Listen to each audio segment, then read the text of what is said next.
Bonjour à tous et bienvenue dans Bonjour chez vous. Ravi de vous retrouver aujourd'hui encore et on va voir aujourd'hui que faire lorsqu'on traverse une crise. Une crise, ça peut impliquer beaucoup de choses. Ça peut être une très mauvaise nouvelle, ça peut être une situation vraiment difficile à la fois financière, émotionnelle, relationnelle. Dans plusieurs situations, on peut traverser des crises. La vie, malheureusement, nous réserve quelques crises, mais on va voir comment se comporter. Et je ne suis pas seule pour aborder ce sujet. Je suis avec mon ami Frank Poulain. Hello, et notre invité pour les 3 prochaines journées, le pasteur Patrice Martorano. Wow. Bonjour Salut. Evelyne, bonjour. Ça va bien? Ça va? Bien, heureux d'être avec vous. Ben, ravi de te recevoir Super. à nouveau. On est vraiment très, très heureux. Je le rappelle, tu es pasteur principal de l'église Momentum. Oui. Momentum Bordeaux, mais aussi à Bruxelles. Et à Paris. Et à Paris. Donc, depuis peu, bah oui, une belle expansion de ce beau ministère que tu portes. Merci beaucoup. On est heureux de t'accueillir. Merci. Alors aujourd'hui, on aborde un sujet intéressant. Un sujet que tu aimes beaucoup, qui te passionne. Ah, bien sûr, les crises, ça m'a toujours passionné. Et quand elles arrivent, wouhou! Tu sors de joie, tu viens dans mon bureau et tu te dis j'ai une nouvelle crise. Une nouvelle crise. Non, je ne suis pas encore arrivée à ça. non. La Bible nous dit de nous réjouir des épreuves qu'on vit, mais bon, dans la souffrance... Pas toujours facile. J'ai On pas arrive, réussi. mais c'est pas facile. Non, c'est pas facile du tout. Non. Et quand on vit des crises, ben non, c'est pas facile. Et puis parfois, en fait, on se les prend un peu en pleine face, comme on dit. Ouais. Et on ne sait pas comment réagir. Et même parfois, on peut mal réagir, mal se comporter et fixer nos yeux au mauvais endroit. Et ça devient très, très difficile. Et aujourd'hui, Patrice, tu feras une rubrique famille. Tu vas nous dire comment transformer la crise en miracle. Donc tout de suite, on amène l'espoir dans la crise, là. Ah, il y a toujours, avec le Seigneur, il y a toujours de l'espoir. Amen. Donc oui, on vit des crises, ça c'est sûr, mais il y a toujours la lumière au bout du tunnel. Il y a toujours la possibilité. Dieu est avec nous, il nous délaisse pas. Et parfois, on crie à lui d'où me viendra le secours, et il me vient de l'Éternel. Amen. Et donc, on va regarder comment transformer cette crise en miracle. Amen. Excellent. C'est ce qu'on veut, c'est ce qu'on veut. Et peut-être que en ce moment même, vous traversez une crise. Peut-être que vous venez d'apprendre juste une très, très mauvaise nouvelle à l'instant, hier, peu importe. On veut que vous soyez vraiment encouragés. Et aujourd'hui, l'objectif, c'est vraiment de vous donner de l'espoir, de booster votre foi, de vous encourager. Oui, quand il y a Dieu, il y a encore de l'espoir. Tout à C'est fait. toi qui fais la pensée du jour, C'est Evelyne? ça, je suis partie. On devrait de temps en temps innover. C'est oui. clair, juste comme Bien ça. parti, là. Vas-y, fais-la. Non, ça va aller. Ah, OK. Allez, bon. on commence avec notre pensée du jour.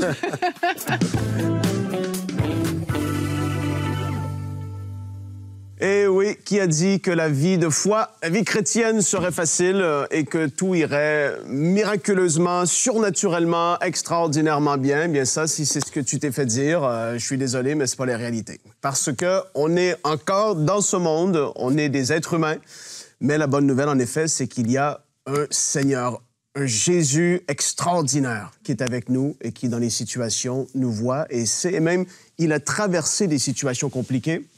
Il peut être compatissant avec ce que tu vis en ce moment. Et puis, bien, évidemment, il y a toutes sortes de crises. Evelyne en a parlé déjà. Il peut y avoir des attaques spirituelles qui vont venir créer une sorte de crise, mais aussi, parfois, ça va être naturel. Je veux parler de toutes les super spirituels qui pensent que tout est toujours spirituel. Non, parfois, on a fait des erreurs, des mauvaises décisions. On s'est mis les pieds dans les plats qui font qu'il y a une crise qui arrive. Et puis, il faut savoir naviguer dans ça. Il peut y avoir des conflits relationnels. Une des bonnes, quand même, crise ou conflit relationnel dans la parole, c'est Paul et Barnabas. Ça en est une bonne. Tu vois 2 hommes de Dieu matures dans le Seigneur qui se séparent comme ça. Waouh! Ça, c'est compliqué. Ouais. Et même Paul, qui parle avec Pierre, je veux dire, Paul, il était audacieux quand même. Je sais pas, quand tu arrives devant quand même Pierre, l'apôtre, et que tu lui parles devant tout le monde comme ça, en tout cas, vous pouvez lire dans les Actes, ben ça, c'est une bonne image d'une crise relationnelle qui démarre comme ça. Il peut y avoir des tentations qui vont te déstabiliser et qui vont t'amener à chuter. Et par la suite, ben voilà, oui, ça va déclencher une crise parce que ça a des répercussions à différents niveaux, des crises financières, des crises de toutes sortes. Et les prédicateurs sont bons à lister des grandes listes de choses pour que tu puisses t'identifier à ça. Mais là, la bonne nouvelle, et qu'est-ce que je veux voir avec toi, c'est 4 petits points très, très, très rapidement. Dans la crise, première des choses, et ça semble simple, mais j'aime comment que la parole et l'Évangile, elle est simple. Et quand tu regardes aux héros de la foi et ceux qui nous ont devancés, ils ont toujours fait quelque chose en particulier. La majorité d'entre eux, ils ont gardé les pieds. Et jusqu'à aujourd'hui, je parle des héros de la foi qui nous ont devancés, mais très récemment, des hommes et des femmes de foi, ils ont gardé les pieds ancrés sur la parole de Dieu et sur ses promesses. Tu ne dois pas commencer dans le moment de crise à être ballotté et soudainement ta foi et les promesses de Dieu sont remises en question. Mais qu'est-ce que c'est? Non, non, aujourd'hui, je te rappelle, garde tes pieds fixés sur la parole. Garde les yeux fixés sur Jésus. Il te comprend. Mais comment est-ce que ça paraît simple, mais dans un moment de désespoir parfois, d'éteindre les lumières, je parle comme ça de manière naturelle, de faire taire les voix, de faire taire toutes les choses qui sont là. Et là, tu prends un temps avec lui, parce qu'on peut être tellement dans nos pensées en train de réfléchir. Mais là, prends un temps où est-ce que tu gardes les yeux fixés sur lui. Parle-lui, va vers lui. Troisième chose, refuse de blâmer Dieu et de tomber dans le non-pardon ou l'amertume. Refuse ça, parce que tellement de gens se font avoir. C'est un piège de l'ennemi qui veut te faire croire que soudainement Dieu est contre toi et que c'est de sa faute. Toutes les choses pourries qui t'arrivent, c'est à cause de Dieu. Fais attention de ne pas tomber là-dedans. Refuse ces pensées. Entoure-toi de gens de foi qui vont pouvoir te soutenir et t'élever. Ça, c'est extrêmement important. Pas des gens qui sont dans l'incrédulité, qui vont parler le doute, mais des gens de foi. Ça, c'est très, très fort. Et 2 petits versets.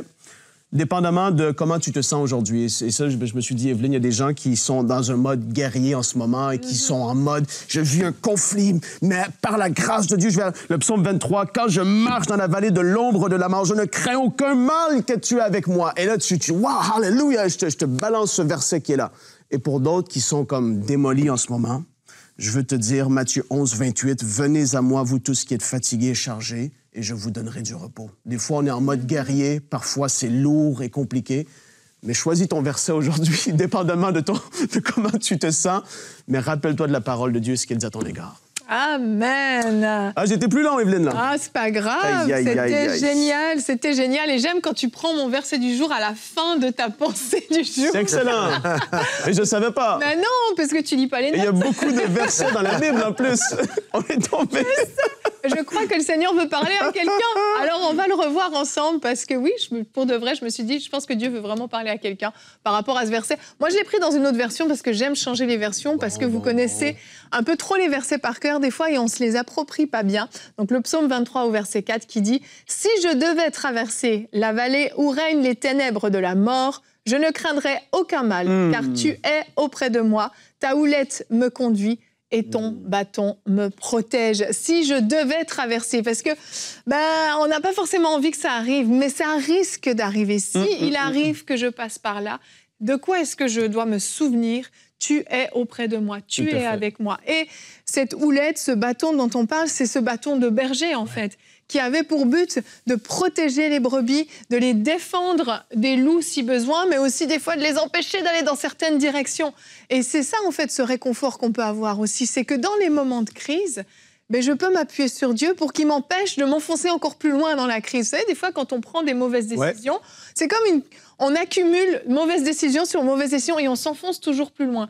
Le Seigneur peut parfois aussi nous arrêter avec son merveilleux bâton, sa houlette, et nous dire « Stop, repars plutôt dans cette direction, la solution est là. » Même par frustration, des fois, il y a des gens qui vont... Parce que ça va tellement mal, et tu deviens fâché, aigri. Mais tant que ça va de mal en pire, je vais continuer dans cette direction. En fait, on prend des décisions sous la frustration, dans la colère, qui sont des décisions qu'on n'aurait jamais dû prendre. Oui. Et là, aujourd'hui, je prie que le Seigneur puisse parler au cœur de beaucoup d'entre vous qui subissent une crise et qui puissent te dire « Pause, wow, attends un peu, stop, fais juste, regarde à moi à nouveau.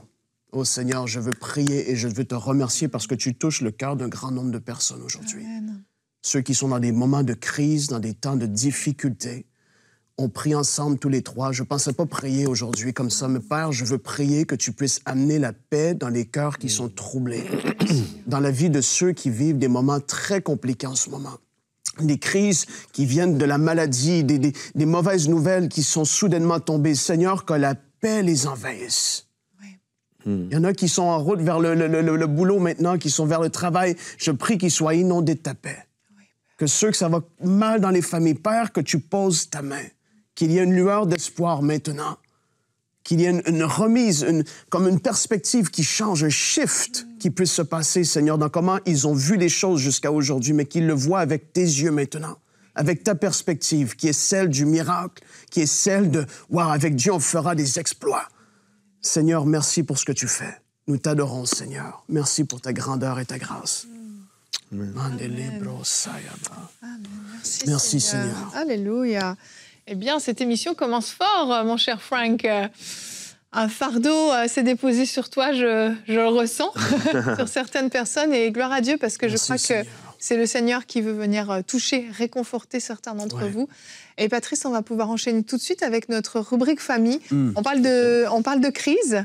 Les familles en traversent aussi par moments. Et tu as un bon passage à nous partager par rapport à ça. Donc, on enchaîne tout de suite avec la rubrique famille.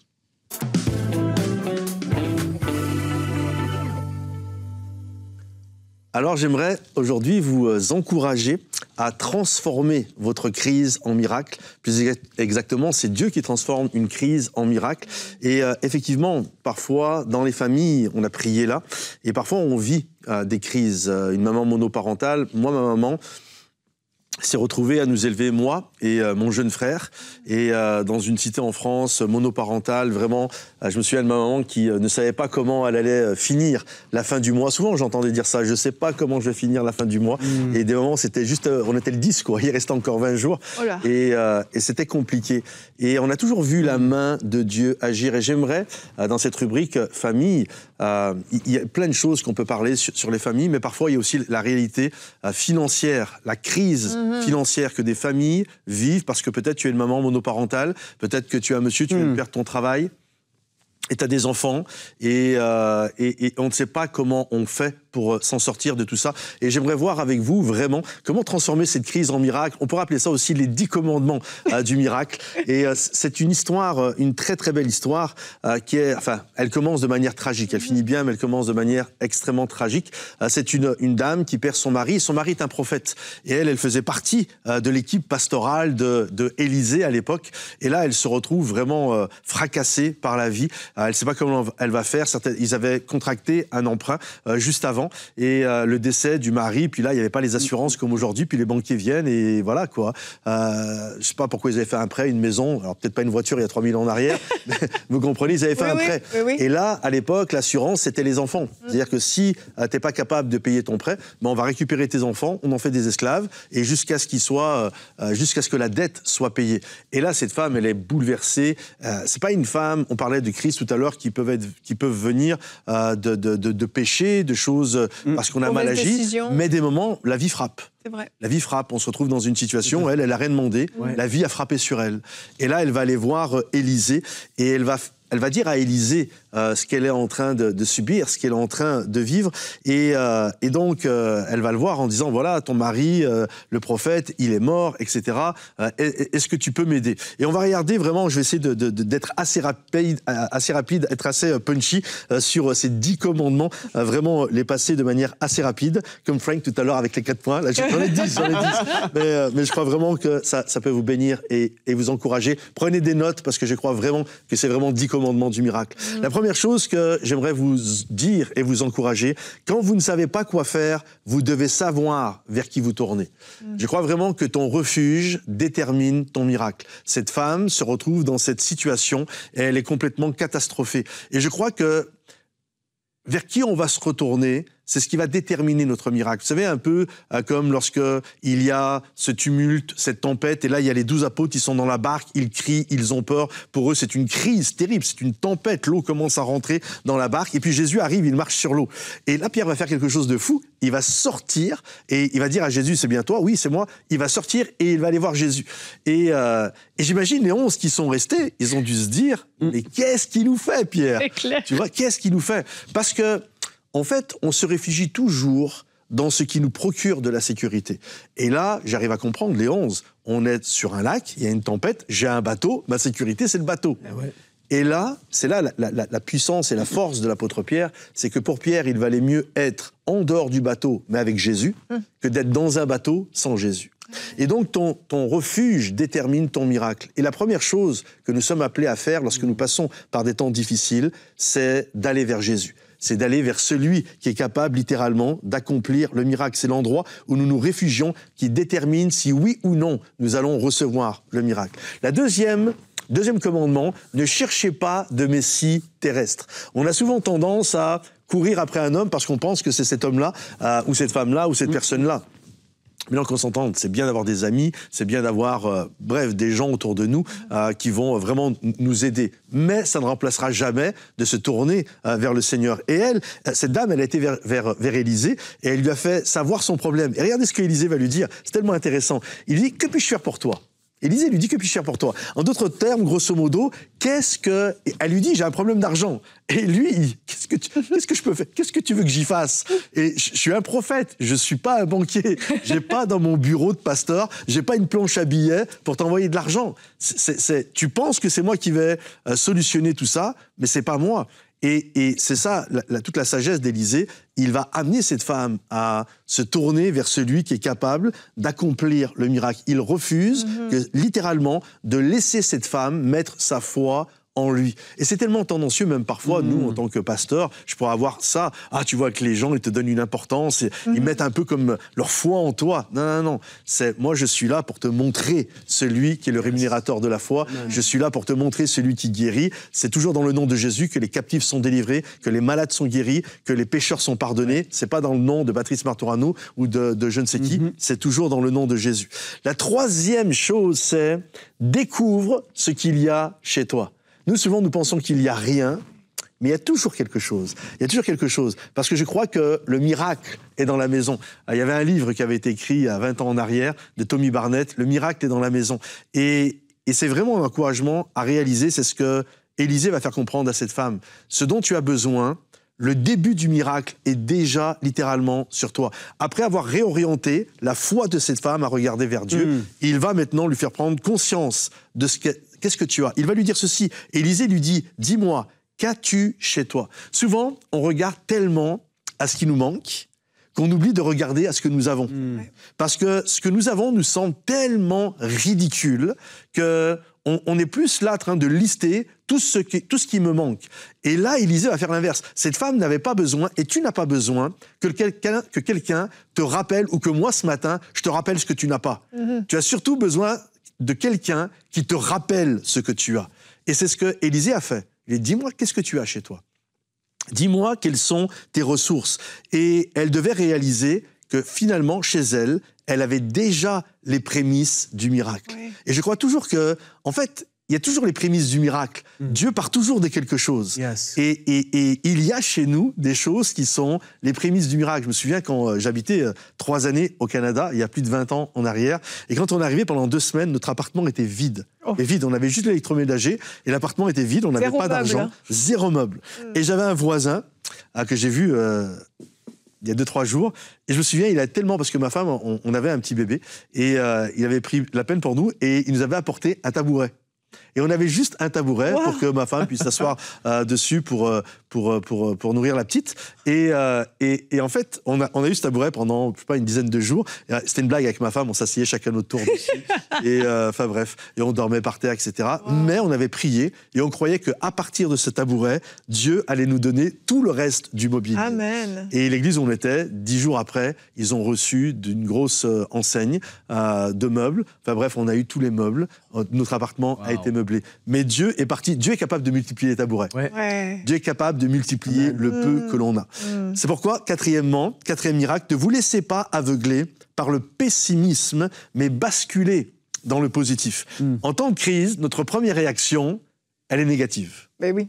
Elle est toujours négative. C'est le réflexe. C'est le réflexe. Pourquoi ça arrive à moi ? Et pourquoi ? En plus, je suis un enfant de Dieu. Et un enfant de Dieu, normalement, il ne devrait pas galérer, parce que c'est le témoignage, parce que, etc., etc.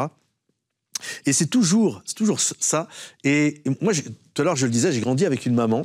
Et ma maman, quand elle disait « je n'ai rien », elle avait vraiment rien. Oui, c'était un vrai rien. C'était un vrai rien. Et moi, je me souviens que, des moments, même aujourd'hui, des moments, je discute avec des gens et ils me disent qu'ils n'ont rien. Et quand tu grattes, tu t'aperçois quand même qu'ils ont une maison, tu vois. Une maison à 300, 400 000 euros, dollars, peu importe.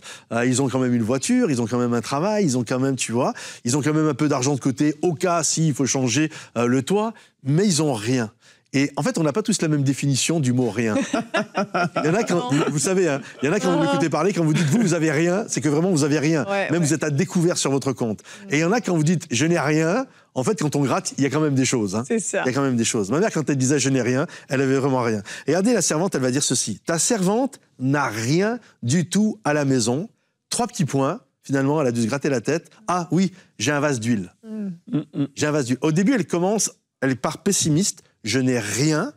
Puis en y réfléchissant, bon, j'ai pas grand-chose, mais j'ai un petit quelque chose. J'ai un vase d'huile. Et là, elle commence à passer littéralement du pessimisme au positif. Et je crois que Dieu est celui qui est capable de rendre l'impossible possible. Amen. Il est capable littéralement, de nous faire passer du naturel au surnaturel. Yes. 5e miracle, la foi n'est pas la foi sans les actes. Il faut passer à l'action. Je crois que la foi active l'impossible. Donc là, ils ont établi un diagnostic. Ils ont quand même un petit vase d'huile. Voilà. Là, maintenant, il va falloir passer à l'action. À partir de ça, il va falloir suivre un traitement, une ordonnance. Et il va dire ceci, il va demander des vases dans la rue, chez tous tes voisins, des récipients vides, demande-en un grand nombre. Et là, donc, cette femme, Élisée lui dit, maintenant, tu vas aller voir tes voisins, tes voisines. Et là, j'imagine la scène. D'abord, Dieu nous demande des trucs, ça paraît fou quand même. Oui, c'est clair. Qu'est-ce que je vais faire avec des récipients vides, quoi? Ouais, puis qu'est-ce que les autres vont penser? Tu vois, cette femme, quand elle a été voir ses voisins, ses voisines, tac, tac, elle a toqué. Hélène, bonjour, tu peux me passer tes récipients? Chantal, tu peux me passer tes récipients? Etc. Ils ont dû la regarder. Certainement qu'ils ont dû même la prendre pour une femme très bizarre. Tu vois, depuis qu'elle a perdu son mari, vraiment... il y a quelque chose qui a disjoncté dans sa tête, quoi. Elle est là, elle a un tout petit appartement, elle fait rentrer des vases. Ils ont dû... Puis, vraiment, quand Dieu nous demande de faire des choses, moi je me souviens quand Dieu m'a demandé de venir ici, au Canada, vous, certainement les actions que Dieu vous a demandé de faire dans votre vie, ceux qui nous écoutez là, des moments, Dieu nous demande de faire des trucs, ça paraît fou. Oui, ça n'a pas l'air d'avoir de sens, en fait. C'est clair, ça paraît fou. Des vases, demande-en un grand nombre. Mais c'était le diagnostic. Parce que c'est à partir de là que Dieu a fait le miracle. Et j'arrive à cet autre point, pour vivre l'homme miraculeux, ferme la porte au doute. Élisée lui dit, une fois rentré, ferme la porte derrière toi. Ferme la porte derrière toi. Elle ferma la porte derrière elle et ses enfants. Et ça, c'est tellement fort. Des gens devaient parler. Bien sûr. Tu vois, quand vous avez fait ce que vous avez fait avec EMCI, des gens ont dû parler. Oui. Quand nous, on a été implanter une église, Momentum Bruxelles, à 1000 km de chez nous, ils disaient, mais pourquoi tu fais pas ça à côté de chez toi? C'est ça la logique et tout. Les gens parlaient, ils nous prenaient pour des fous. Et il faut fermer la porte. Il faut fermer la porte au doute. Oui, oui. J'arrête d'écouter. Je sais ce que Dieu m'a demandé. Il m'a demandé d'aller chercher des vases. Je vais chercher des vases. Il m'a demandé d'aller implanter une église à Bruxelles. Je vais implanter une église à Bruxelles ou à Paris. Il m'a demandé de faire EMCI. Je fais EMCI. Ça paraît fou pour les gens. Et c'est là l'importance de « je ferme la porte Oui. ». Je ne laisse pas les autres rentrer dans l'intimité de mon cerveau et littéralement d'amener un poison et de m'amener le doute. Je reste avec cette foi. Je crois que mon Dieu est capable de multiplier ce que j'ai. C'est un Dieu multiplicateur. Les gens... Et ce qui est fou, c'est que des moments... Bien sûr, ça peut arriver des gens qui n'ont pas la foi. Mais bien souvent, je pense que vous êtes comme moi, bien souvent, ceux qui nous ont donné des paroles de découragement, c'est des frères et sœurs. Ben oui. C'est des chrétiens. Malheureusement. C'est des chrétiens, t'as pas autre chose à faire? C'est la sagesse humaine. C'est la sagesse humaine, c'est ça. Des conseils humains. Et c'est ce qu'Élisée a dit. Ferme la porte. Ferme la porte. Ferme la porte, ne te laisse pas prendre. Juste, reste-toi avec tes enfants. Vous avez prié, vous avez la foi. Tu es venu chercher quelque chose, maintenant t'as ton vase d'huile. Il y a tous les vases qui sont chez toi. Et là, ça va être l'autre miracle. Verse tout ce qu'il y a. Verse jusqu'à ce qu'il n'y en ait plus. Ne t'arrête pas. Bien souvent, nous, il y a cette notion de limitation. On voit, et Élisée, sur pareil, il y a un roi qui vient le voir, et il jette des flèches à terre, et Élisée lui dit, mais pourquoi t'as pas été jusqu'au bout? Et des moments, on se limite, mais elle ne se limite pas. Elle verse, on amène les vases, elle verse, elle verse, elle verse. Et je pense qu'elle a rempli tous les vases. Franchement, quand je serai au ciel, je vais voir le bonus. Je vais voir le DVD, le streaming, je sais pas, mais je vais voir le truc. La tête qu'elle devait faire. Quand t'as un vase comme ça, t'as un petit récipient comme ça, et tu commences à verser, et t'as un vase, il est aussi haut que la table, et là, il se remplit. Waouh! Vas-y, apporte-en un autre. Waouh! Et c'était un truc de fou. Vraiment. C'est un truc de fou ce qu'elle a vécu. Et je pense que si elle avait eu tous les vases de la ville, ce serait rempli. Ouais, 100%. C'est sûr. Le truc, c'est que là, elle était limitée par son espace. mais tous les vases de la ville. Donc, verse jusqu'à ce qu'il n'y en ait plus. Ne te contente pas, va jusqu'au bout. La 9e, et on arrive bientôt à la fin, c'est voir au-delà du miracle. Je crois que le miracle est juste une étape. Regardez, elle alla le rapporter à l'homme de Dieu et lui dit, donc Élisée va dire à cette veuve, va vendre l'huile et paie ta dette, tu vivras avec tes fils de ce qui restera. Et souvent on est subjugué par le miracle, et bien sûr c'est magnifique, on veut vivre les miracles, moi je prie pour vivre le miracle dans ma vie et de voir des miracles, mais la réalité, le miracle n'est qu'une étape, ce n'est pas une finalité. En fait, le miracle doit avoir un sens. Il a un objectif, le miracle, et l'objectif c'est nos destinées. Là, le but du miracle pour cette femme, c'est que ses enfants soient libérés. C'est que ses enfants soient libres, que ses enfants ne deviennent pas des esclaves, qu'elles sortent de la pauvreté. En fait, tout est lié à sa destinée. Le miracle en lui-même n'est qu'une étape. C'est pas « Waouh, vous avez vu un peu, j'ai rempli des vases. » Ça, vrai, j'espère que tu m'as filmé, là. Je vais faire des réels sur Instagram. Vraiment, je vais faire des millions de vues, mon gars. C'est pas ça, le but. Le but, c'est la destinée. Le but, c'est de sauver une famille. C'est ça. C'est qu'une femme sorte de la pauvreté et qu'elle puisse vivre, elle et ses enfants. Et la dernière chose, souvenez-vous qu'il y en aura toujours assez. La bénédiction de l'Éternel n'est suivie d'aucun chagrin. Amen. Il dit ceci, tu vivras avec tes fils de ce qui restera. C'est-à-dire que non seulement elle a pu payer sa dette, mais le miracle a fait en sorte qu'il lui en reste pour qu'elle puisse continuer de vivre. Avec Dieu, il y en a toujours assez. Voilà les étapes pour transformer une crise en miracle. Excellent, excellent. J'aime vraiment beaucoup, beaucoup cette histoire. Et Frank, tu le sais, on entend souvent Michael nous dire il faut qu'on présente des vases à Dieu par rapport aux finances de MCI. Quel vase on a? Présentons plus de vases à Dieu. Et en fait, présenter des vases, là, c'était des vases concrets, réels, qu'on allait remplir d'huile. Mais en fait, dans notre vie de tous les jours, c'est quelle opportunité on donne à Dieu pour pouvoir nous bénir, en fait. Qu'est-ce qu'on met en place dans notre vie pour pouvoir nous bénir si on n'a pas de travail? Est-ce qu'on a déposé des CV partout, en fait? Déposer des vases, c'est ça aussi. Ça dépend des situations, en fait, selon ce qu'on vit, selon ce qu'on traverse.